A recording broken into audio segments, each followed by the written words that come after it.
You're okay? Yeah. Can we lower? Yeah. Makofi kidogo wale wanaweza. From 5.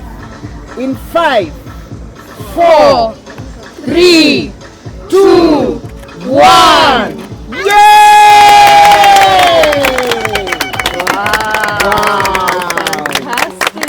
Congratulations, Treeside. Mtu asome hiyo kizungu, Permaculture Learning and Feeding Garden, courtesy of GGI Green Generation Initiative. One more time, makofi tafadhali. There is a song, it's an international song, I know you guys know it, it goes like this. Okiona ginye tekoko morena yone mwene. Okiona ginye tekoko morena yone mwene. Todiana mwene anini. Anini morena yone mwene. Uzoge duda. Anini morena yone mwene. So the reason we have this here is because over and above having this as a place to supplement nutrition for Treeside, it is also a learning center. So other schools around Treeside, the students in Treeside, the community, they can come here and learn about this whole system. So this whole space, it features a vertical garden, a food forest, and a chicken coop, and also the very compost system, which is right here behind us. And there's also a living herb wall. And this herb hall has all the types of herbs that you can also be able to use to supplement nutrition. And it's also been designed to demonstrate sustainable food production. So in every space you go, you'll see a sign as this one that you can be able to read what that space means. And you can also learn and you can share with other people. Thank you all so much. Thank you so much. I think now we can enter inside. Hi, my name is Elizabeth WATHUTI. I am an environmentalist, a global climate champion, but I'm also the founder of the Green Generation Initiative, which is an action-driven organization that works with children, especially schools across Kenya, the young people and the local communities to conserve, restore and protect the environment.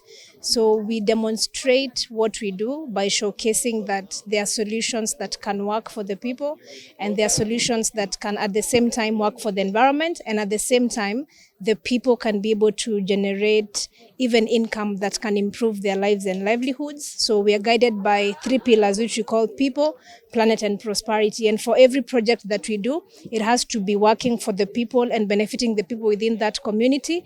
It has to also improve the state of our environment to make sure it's green, it's clean, it's healthy and safe for everybody, especially the children.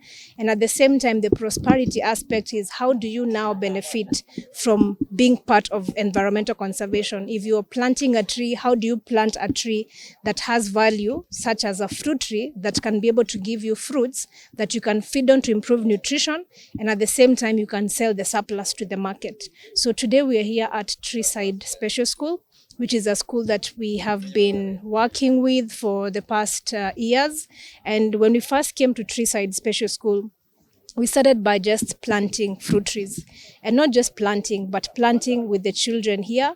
And you know, Treeside is a school that has children with special needs. So we would come here with our team and we work with the students. We teach them how to plant a tree. We guide them so that also they can feel that joy of planting a tree that every other child out there in other schools also the way they feel. So we work with them, we teach them how to plant, and they're very active. They're the ones who water the plants, and they're of course guided by the farm managers because they also need additional support. And right now today we have seen how the fruit trees that we've been planting for the past months are already growing. We've already seen some that even are fruiting. And we came and we spoke to the teacher also in the school, because when we get into a school, we don't just go and do an activity and leave. We want to be able to make sure that we sustain that activity. So we get into the school, we work with the school to make sure that every challenge that comes up, we've been able to find a solution to address it. So that is the same model for Treeside, and that is how the Permaculture Learning and Feeding Garden models came about.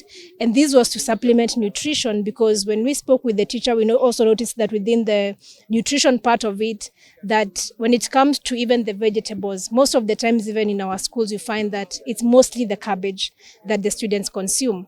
But how about we add nutritious vegetables, managu, spinach, Chinese cabbage, the spring onions, the danias, everything that can be able to have an additional nutrient. And also because when you mix these vegetables and have the children eat something different every day, then it supplements their nutrition.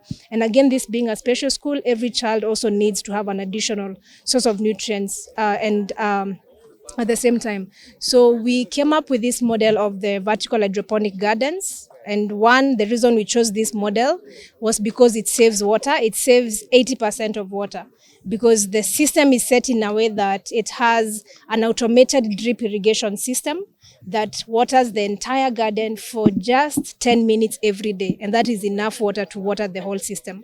And that means that they don't need to use a lot of water to be able to water it. And at the same time, that also saves the water bills, which can become also challenging, especially if schools have the little capacitation.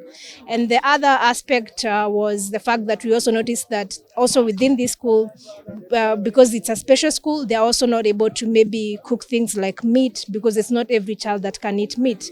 So we decided, why don't we also add a chicken coop within this garden so that they can have eggs where the students can have a protein supplement, and that is the egg. So today we are so proud that the school every month collects 6,000 eggs. That means in a day they have about 210 eggs because we introduced 225 chicken within the entire chicken coop. And this is helping them make sure that the kids can eat the eggs 2 times a week, and at the same time they have surplus. So that means the surplus they are also supplying to the nearby hotel, and that is earning them an income that can be able to support maybe even in other bills like electricity, water, but also to be able to manage the project. So it's a very self-sustaining project because right now the reason we are handing over is because we also right now don't need to keep in supporting the school because they're already generating enough to even buy the layers mash, for example. They have enough to be able to support the project to continue. So we're really glad, and this was actually our biggest vision, that we can create a self-sustaining system that supplies food in the school, enough for them to eat, and surplus for them to sell and make some resources out of it.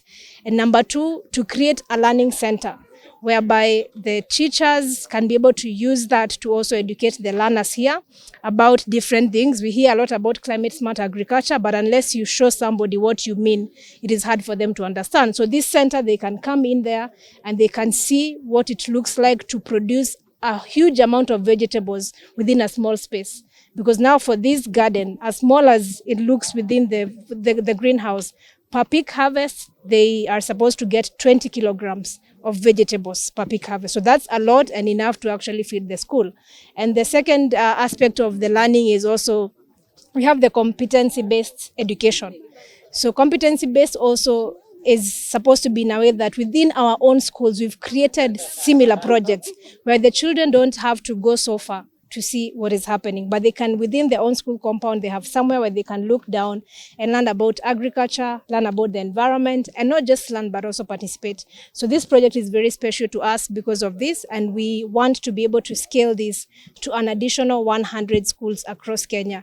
And the way we are doing this is we are identifying schools also within other counties, because we want to also create what we are calling the centers of excellence, where even the children that are engaging in the eco clubs, the 4K clubs, can be able to be part of this solution. And Liz, of course, we have so many schools here in Kenya. How do you identify a school that you want to work with? Yeah, so at the moment, we have still been using our criteria that we use when we are doing the tree growing. So because we don't just do planting of trees as an organization, which is one thing that I would say has set us apart, because we don't just do the planting, we do a lot of growing of the trees. And that is why, as you walked into the garden here in Treeside, you saw how big the fruit trees we've been doing in Treeside already are, and they're fruiting. So that's the model we are using. And for us to achieve this success of at least an 80% survival rate, one, we usually tell the schools that if they achieve even a 70 or 80%, we always will come back to add them more fruit trees. But number 2, we use the clubs, that is the eco clubs and the 4K clubs within the schools, to be able to support the learners also to be part of the growing process. So every learner is also able to adopt a tree each within their school compound, and that they are able to take care of it.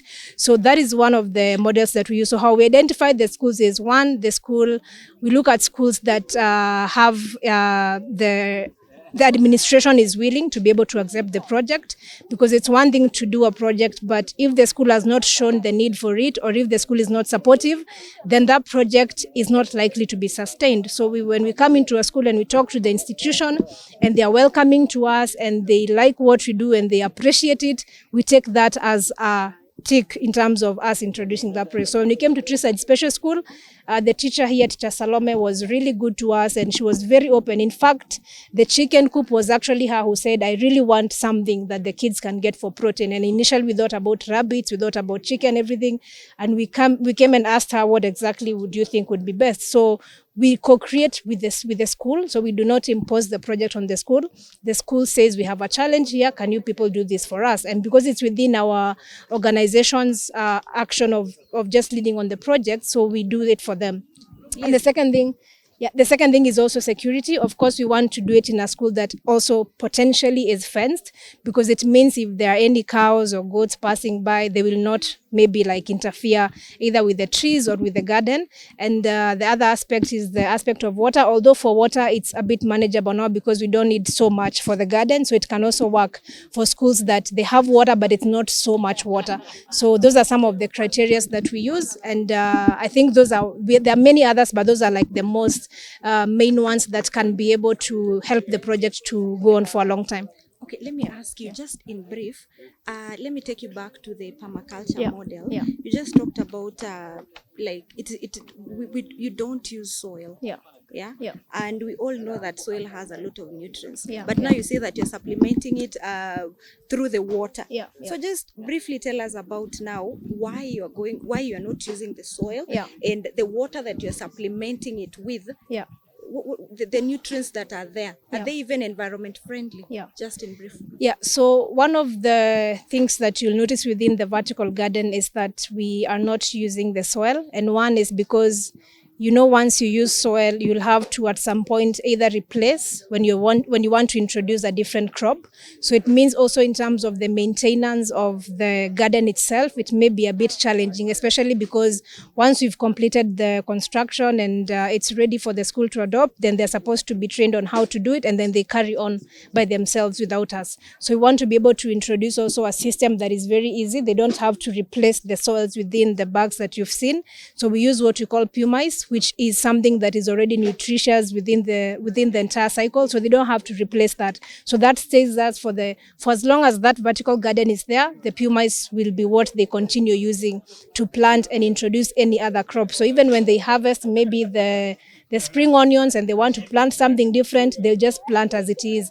And then of course the nutrients are actually organic nutrients that also like supplement the pumice to be able to continue ensuring that we have huge produce within the garden. And this is so that it can continue also like being productive. And actually for Treeside Special School, within the first 2 weeks, the school already harvested their first harvest for the spinach, which also means that there is something regenerative there's something special that is making the produce also to actually be sort of like to grow really fast. And we want to be able to encourage this as well, because it means that even for the school, it makes work easier for them. And number two, it increases the produce. Thank you. Yeah. Yeah. In terms of capacity building, Yes. what are you doing for the students? Okay, yeah. So for the students, one of our greatest components is that we don't work alone. So we work with the students. And like I mentioned, our core business actually is to create a generation that is conscious about the environment.